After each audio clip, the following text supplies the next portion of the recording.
I don't know about you guys, but when I was learning about law of assumption, the term self-concept was thrown around constantly. I heard it like 8 million times, every single video. It was like, self-concept's key. Do self-concept work first, then focus on your desire. Make sure you have a solid self-concept, like all the time.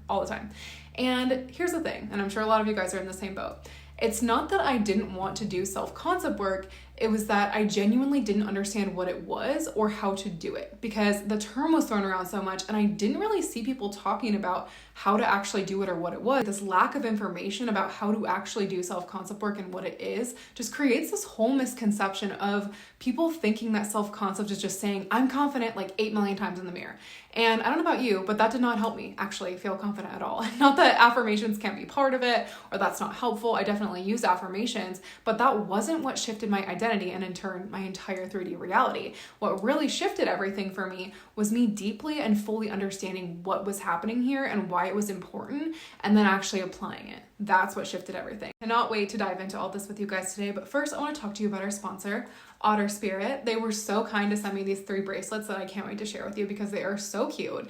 And I love the little things. They had like so many amazing touches in this that I wanted to share with you. And they were nice enough to give you guys 20% off using the code Kayla20. And that's going to be in my description box below if you'd like to get 20% off your order. So you guys know I talk about being a Pisces a lot. I just very much so resonate with, the traits of a Pisces. I'm very flowy. I'm very intuitive. I'm really, in tune with the 5D. And so one thing I loved about Otter Spirit that was so cute was that they had different collections of gems based on your sign. So you could pick your sign, and I shopped the Pisces collection, obviously. And they gave me 3 different bracelets that were in the Pisces collection. So the first one, this is what it looks like when it opens. It's just so well presented and nice, but like each one comes with this little card. So I got one was a rose quartz bracelet, and it came with a whole card about it. It says, rose quartz, I am loved for who I am. And it shows you the intention is for love. It shows you the zodiac signs it can help. So Taurus, Cancer, Libra, Capricorn, and it's for the heart chakra. I have to show you guys. It's so cute. I'll wear them for this video too. So it comes in this little bag, and you can take them out. And aren't they so adorable? Like so you can choose different sizes too, but I chose these ones because I wanted to wear them as like a stack, and I love it. I personally love that it was named Otter Spirit. To me, that was like calling to my inner child, because I don't know if you guys know this about me, but I used to love otters at the aquarium. Again, Pisces life, I don't know. I've loved the ocean my whole life, and I always used to go to the aquarium of the Pacific in Long Beach, and I loved the otters there so much, the sea otters, that I ended up like donating, and it was called like adopting a sea otter, and so like they sent me a picture of the one I adopted. So to me, this just like spoke to my inner child so much too. The second one I got for Pisces collection was amethyst. So cute, pink and purple, already 2 of my fave colors, by the way. And then the last one was actually my favorite one. I love this color blue. Blue is my favorite color, if you didn't know. I think this is pronounced celestite. I'm not 100% sure, but I love the color of it. I don't know why every time I see this color blue, I don't know if it reminds me of like the ocean or something, but it's like instant peace, and I just love it so much. So this is what it looks like on. They are so cute. I absolutely love these. I think these are great quality. I think that they're cute. They're really comfortable too. So if you guys would like to go purchase that, again, you can use Kayla20 as your code for 20% off, and that is going to be in the description box below. That is a perfect segue back into self-concept, because zodiac signs kind of tie into that for me. The way I view zodiac signs isn't like, oh, this is like who you're deemed to be the rest of your life. Oh, well, I'm just going to struggle with that forever because I'm a Pisces. No, that's who you're identifying as. I could easily say, I don't agree with any of the traits of Pisces and choose something else, right? But I enjoy being that. I enjoy that character and that identity. And to me, at least personally, what I believe is your birth chart is kind of just what you came down here to learn about and how to grow and all of that. And it's honestly going to be, at the end of the day, just speaking of zodiac signs, whatever you assume to be true about that is what you're going to experience. You could be like, oh yeah, none of that's true, and you'll experience that as well. I personally love being a Pisces, so I identify with those traits. But again, into self-concept, you can change that at any point. So I never want you to be like, oh, I can't do it. Kayla manifested because she's a Pisces. I can't do it because I'm a Taurus or something. That's not true. So what actually is self-concept? Okay, let's start with that. So self-concept is actually just your concept of self, who you believe you are, what do you believe is possible for you, all that, okay? So it's genuinely at the core, who do you believe you are? So I really want you to first ask yourself, who am I actually being day to day? Like, what traits do I actually have? Like, what do I actually believe is possible for me? Because I see a lot of people think they have a good self-concept, and then they'll get on a call with me and they'll be like, well, just nothing ever works out for me. And oh my God, everything sucks. But my self-concept's perfect though. I don't need to do self-concept. It's perfect. I'm like, no, because your concept of self isn't just, the positives. It's like, am I somebody nothing works out for, like that? Or am I somebody like, I just never get what I want? Or I'm somebody who can't manifest. That's a concept of self, right? Is being like, I'm someone who can't manifest. So technically, everything about manifestation boils down to you, which is why Neville Goddard says there's no one to change but self, because everything is concept of self, even like specific person. If I was to say like Mike loves me, I'm with Mike, I'm saying I am the woman who is dating Mike. I am the person who is married to Mike, right? That's like still self-concept because that's who I'm identifying as. I'm not going to him to change anything. I'm just changing who I believe I am internally, and then it gets reflected back. Okay, this is why self-concept is really important, because it genuinely is everything, even your manifestation is self-concept. So what most people mean, though, I think, when they talk about self-concept is building confidence. I have to agree with that, and there's a few different reasons why, okay? So I want you to get clear on who you have been, who you're being right now, and be brutally honest with yourself, guys, because to me, like, you can lie to yourself all day and be like, oh yeah, no, I don't do that. No, I'm good. I'm totally good. But like, you're going to get who you're being always. I always say that. Your 3D reality is a projection of you. So your 3D has no choice but to be you. And when you're being someone who things don't work out for, you can lie to yourself all day and say, no, I'm not doing that. But if you are doing it all day, that's what you're going to get, right? So this is why this is so important. Now, do you have to actually do confidence work in order to manifest? No, actually, and I'll tell you why. You could easily be like, I'm loved, that person loves me, they love me, robotically affirming, whatever you want to do, frantically. Sometimes you put so much energy out that you get it anyway and you experience it. But guess what? If you have this like whole story about yourself of like, I'm not worthy of love, I don't get good things don't work out for me, guess what's going to win? The dominant story you have of who you're being. And that's going to just push them away. It's way harder when you don't do self-concept work because one, you don't believe you deserve it. So it's way harder. You have to like work way harder to like get it. Like in my opinion, once I did self-concept work and confidence work on myself, it was so easy. I could just decide something was mine and be like, that's mine. And it is what it is. Like it happened so quickly versus when I didn't do that yet. And I was trying to manifest so hard. It was like, I had to try so hard to convince this old version of me who wasn't worthy and deserving of anything that amazing thing would come into my existence. That's so much harder than just being like, I'm worthy and deserving of everything. And so of course that thing's mine, duh. Like you just believe it instantly because it lines up with who you're being, okay?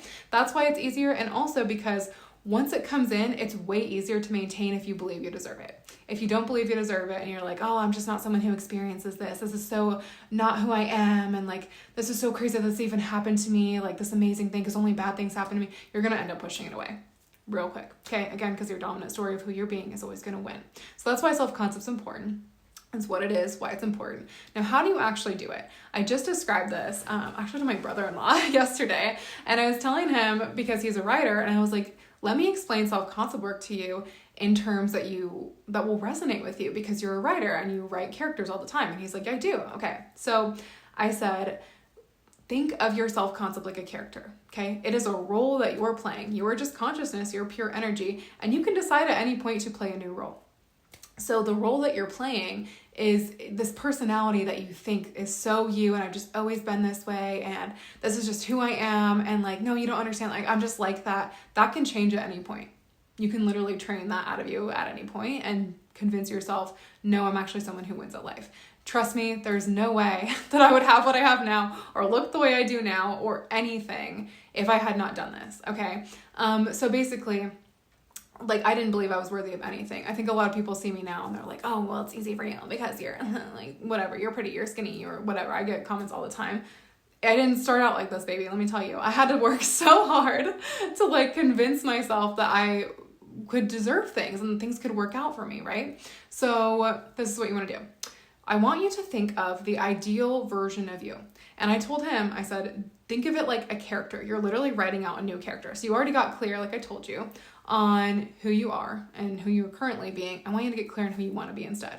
What I told him was write it out like a character, write out character traits, like you're telling someone else what to do. Like you're going to tell an actor, like, hey, go act out this role. This is your traits that you have. This is how you interact with people, right? You want to think about what traits do I have? What kinds of beliefs does this person have about themselves? Who are they? How would that person who has those beliefs walk around? How would you talk to people? How would you dress? What routines would you have? Like all that kind of stuff, okay? I want you to really get kind of a stuff. Wow, Kayla, that kind of stuff. I would get really clear on all of that. And then I would write it down, honestly, and just be like, this is who I want to be. Don't think of it. I told him this too. I was like, don't think of it in terms of, oh, but I can't have that. Oh, but that's not who I am. I can never do it. No. Write it like it's separate from you, like you're writing a separate character for someone else. Don't entangle it in who you currently are being, okay?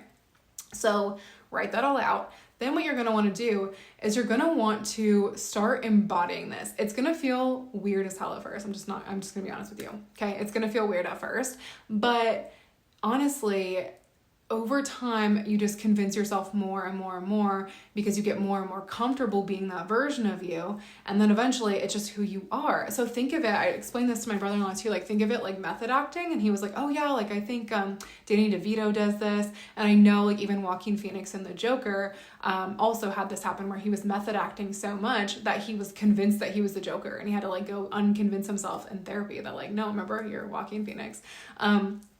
But you are doing the same thing, but like with an actual ideal character that you want to be, okay? So what are they doing? Why does that happen? It's because they're firing and wiring those synapses in their brain over and over again, and they're playing that same role, that same character, thinking from that character, being literally the Joker 24/7 on and off set, okay?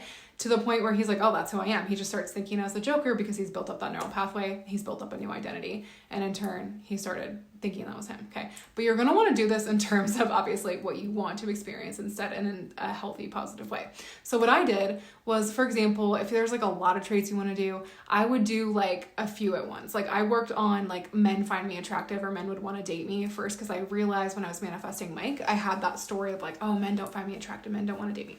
So I was like, how does somebody who men do want to date, how would I walk around? How does that person walk around? How do you interact with people? And I was like, okay, this is how I would dress. This is how I would walk around. I would go up and talk to people. I would compliment them. I would look people in the eye. I would speak confidently, right? Different things like that.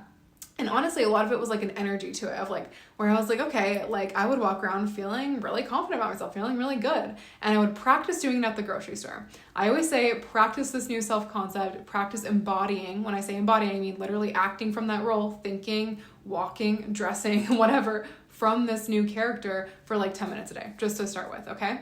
Then you're gonna get more and more comfortable doing it, and it's gonna be easier and easier and easier for you to do. I always practice at the grocery store. Why? Because you can see other people's reactions to you. And let me tell you something funny. I used to drive to like the grocery store that was like 15 minutes away that I never went to, so I wouldn't like run into anyone I knew. Just because I was like embarrassed. I'm like, oh my God, they're gonna see me acting like outgoing and not this like shy little bean, you know? So I went to the one that was farther away so that, you know, I could practice in peace, and it worked. And sometimes I just did it when I was doing dishes or I was in the shower or something, whatever. I would just think from that version of me and walk around cleaning my house as that version of me for 10 minutes a day until I got really, really comfortable with that story. Now, here's the thing. You also want to apply this to when things come up. Once you get comfortable embodying it a little at a time, you want to do it more and more and more. Maybe just like embody it while you're at work or something, okay? Anything you want to do, or while you're answering emails or something. But over time, it gets easier and easier. And the key here, where you'll really know you've shifted, is you will start, your perception of things starts changing, okay?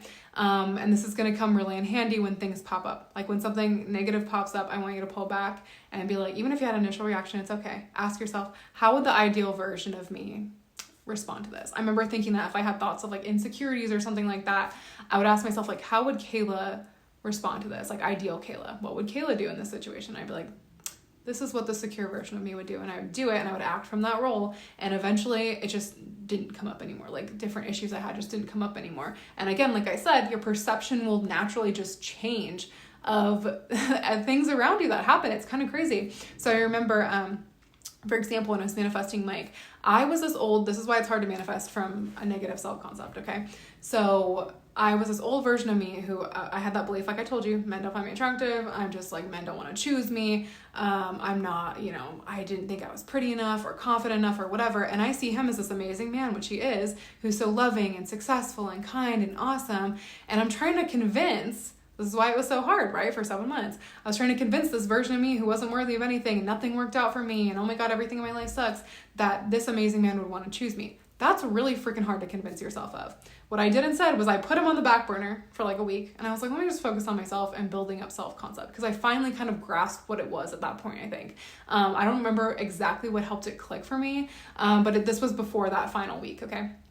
But like, I remember I kind of like started shifting and focusing on myself, and I was like, all right, let me start embodying this new character. And I did what I told you guys. Like, I would think from that version of me, I'd walk around the store from that version of me. I also thought of routines. I was like, what routines, what morning routine, what nighttime routine would this version of me have? How does this version of me get ready? How do I work? And I like really started embodying it for a week. I swear to God, this all of a sudden he starts liking my stuff more. He starts coming in more. And the thing is about the perception change was at the end of that week, when I thought about him, I was like, all men want to be with me. Duh. Why wouldn't he want to be with me? Why was I ever thinking or doubting that he wouldn't want to be with me? That doesn't make any sense. 1 week of it, okay? And this is why it's so powerful and important. What you're doing is, even if it feels weird at first, or like not who you really are at first, it's just because that dominant story is still there. And you might even notice your mind going back and forth between these two stories at first, because both neural pathways are existing at the time. Both identities are there at that time, okay? So you might notice yourself like feeling confident, and then you might have intrusive thoughts of like, yeah, but like, what if this? Or you might have like different things happen in your reality trying to tug at you, trying to get you to react like the old version, and be like, no, that's your mind being like, hey, we're safe in this old identity. Are you sure you want to change it? And you have the power to go, no, this is how this new identity would act from it. That's who I am now. That's how I'm going to do. That's how I'm going to be. That's who I am now. And watch everything in your life transform. It's like kind of insane. Okay. And over time, it just becomes who you are. Like I was telling, again, my brother-in-law yesterday, I was like, yeah, like it's so crazy. I don't even remember how I really used to think. Like I kind of remember like how I was or what traits I had, but like I don't even recognize that person anymore, because I'm so convinced that like this is who I am now, and this is what I deserve. This is who I experience, or this is what I experience. This is just me. This is Kayla. This is very natural for me to be this version of me now. It was like confident, secure, grounded, right?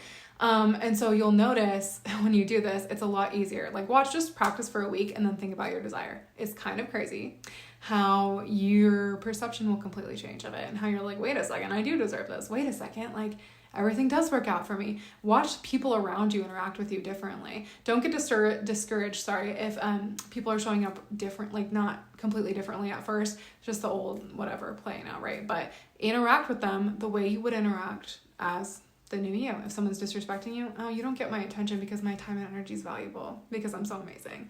So I'm going to pull my energy away. And no, you're actually in your head, obviously not to them. You're going to apologize to me, and you're going to show up as the best version of you, because that's the only thing I deserve. And in the meantime, you don't get my attention because my happiness and my peace is most important, because I'm on the pedestal, right? That's what I mean. You want to think of things from that version of you and from that reality. Okay. So that is how you actually do self-concept work. You're going to think about who you actually have been and who you're being.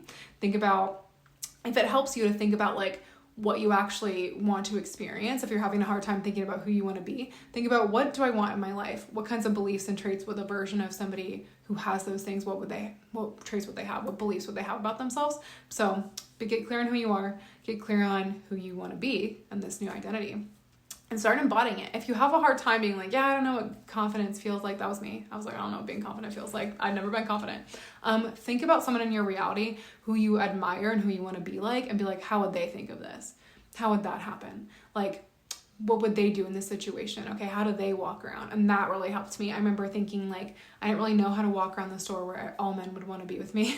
That's one of the things I did. I was like, oh, all men in the store want to be with me. If that were true, how would I walk around? And I was like, well, how do Victoria's Secret models walk around? And I just like embodied that feeling that I would have if I were a Victoria's Secret model. And people were coming up to me left and right, complimenting me, talking to me, you know, offering me coupons, offering me free stuff. It was kind of crazy. So I urge you to do this for a week and see what happens. And honestly, it ends up being a continuous thing. And you will end up realizing that every desire in your reality is really self-concept. Yes, you can just decide that's who I am. Like, see, one thing you can do is build up the belief that like I always get what I want. That way you can just decide, we're like, yeah, that's mine. Of course that's mine, because I always get what I want. Let it be. But you'll notice like when you have a lot of resistance to things, you're going to do a full identity shift of like, no, I'm someone who has this thing. How does a wealthy version of me view this bill? How does the rich version of me view, you know, my bank account right now? All of that. Like, oh yeah, more money's coming in, so I have nothing to worry about. And watch stuff shift in your life. It's wild, guys. Changed my life completely. That's how I lost 120 pounds. That's how I manifested Mike. That's how I manifested my house. That's how I manifested my business and my following. And everything, the best versions of my kids, everything. So I urge you to think about this today, and I urge you to try it and just see what happens. So thank you guys for joining me today. It was so nice being here with you, and I hope you enjoyed it, and I will talk to you very soon.